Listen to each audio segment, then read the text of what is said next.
Notre ferme est une ferme familiale. Mon épouse et moi sommes associés dans l'EARL des Brinbels.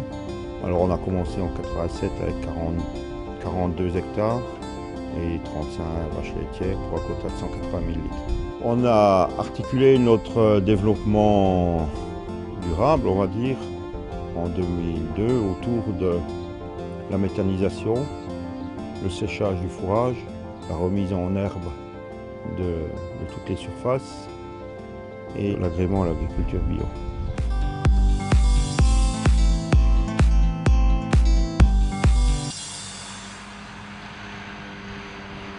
La première étape, c'est la fauche.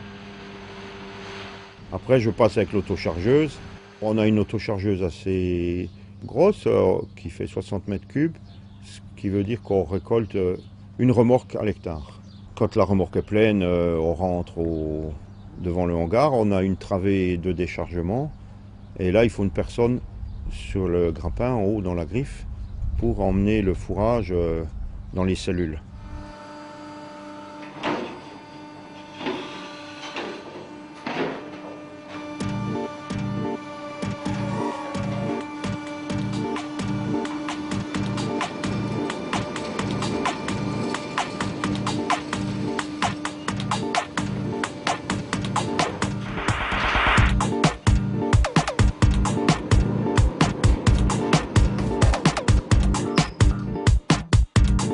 Le séchage en grange, c'est une cellule de séchage qui fait stockage également. On le reprend avec la griffe qu'en hiver quand on le donne aux vaches. L'humidité est évaporée dans la cellule de stockage qui est posée sur un caillebotis intégral dans lequel on fait passer de l'air réchauffé par la chaleur fournie par la méthanisation.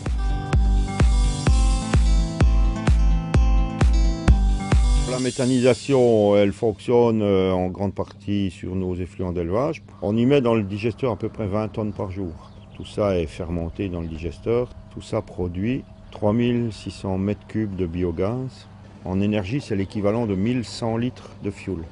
Bon, déjà, vous voyez, pour visualiser, on transforme 18 tonnes de déchets en 1 tonne 100 de fioul. Donc là, c'est le travail des bactéries dans le digesteur. Les 3600 mètres cubes de gaz sont consommés intégralement par le cogénérateur qui tourne en continu. Il produit 250 kW d'électricité par la génératrice qui est couplée au réseau public avec un compteur et tous les mois on facture à EDF le courant produit. Pour se refroidir, le moteur là est refroidi par un circuit d'eau primaire. Là, on récupère à peu près 420 kW thermiques. C'est l'équivalent de 25 chaudières de maison individuelles. Alors, la chaleur là est distribuée au travers de 4 réseaux de chaleur. Et les 4 mois, mai, juin, juillet, août et des fois un peu septembre, toute la chaleur est dirigée vers le ventilateur du séchage en grange. La chaleur est dispersée par 2 batteries d'échange de 200 kW chacune, de chaque côté des ouïes d'aspiration du ventilateur.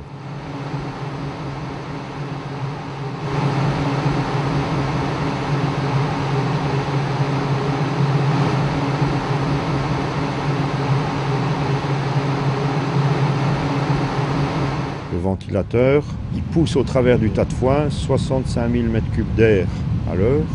Et on ventile le temps qu'il faut jusqu'à que le fourrage il a atteint les 85% de matière sèche. Et là on ressort un fourrage qui a une qualité optimale puisqu'on n'a pas fané 2-3 fois sur le champ, il n'a pas perdu ses feuilles, il n'a pas perdu ses fleurs, il est resté vert et appétant. Et comme on ventile tellement qu'il atteint 90% de matière sèche, les vaches en ingèrent plus. C'est pour ça qu'on arrive à aller plus loin dans l'autonomie alimentaire parce qu'elles en ingèrent plus.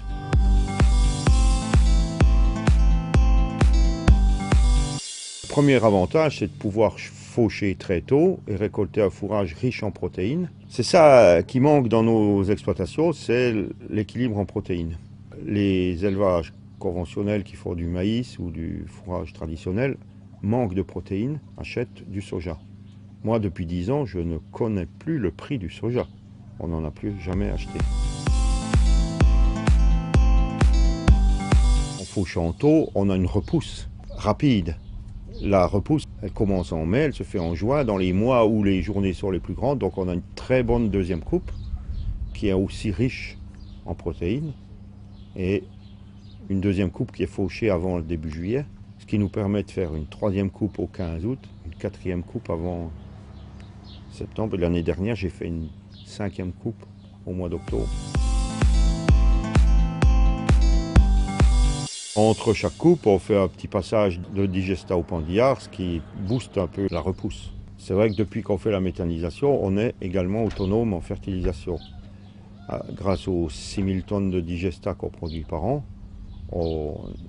je ne sais plus non plus le prix des engrais.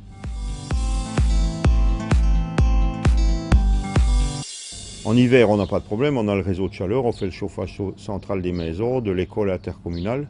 Et en été, toute cette chaleur-là, elle serait perdue. Mais nous, on l'utilise dans le séchage en grange.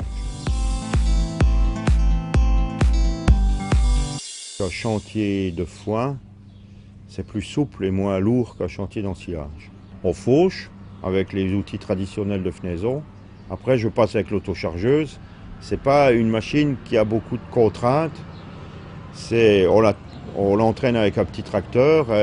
On ne consomme pas beaucoup de fuel. Quand l'autochargeuse est passée, le pré il est libéré. Il n'y a pas de botron à aller chercher. Il n'y a pas d'enrubanage à faire.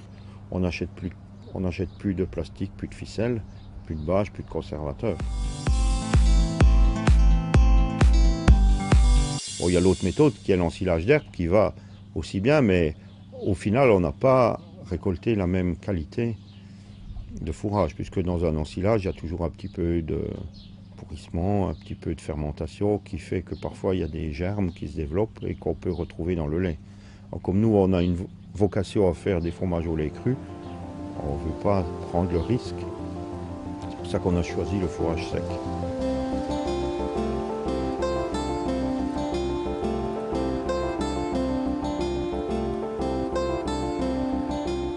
On a beaucoup reçu des programmes Interreg en échange, en information, en technique et puis en subvention aussi, il faut le dire. Hein. C'est pas nul, ça nous a aidé à construire tout ça et à le faire fonctionner. Alors maintenant, si on peut rendre notre expérience et la faire profiter à d'autres, c'est bon que voilà. C'est tout. Et un séchage en grange, il peut très bien fonctionner et apporter les mêmes avantages dans un élevage en agriculture conventionnelle. Il y a beaucoup d'économies à faire pour produire beaucoup. Disons que moi je suis persuadé qu'on peut être écologiquement intensif.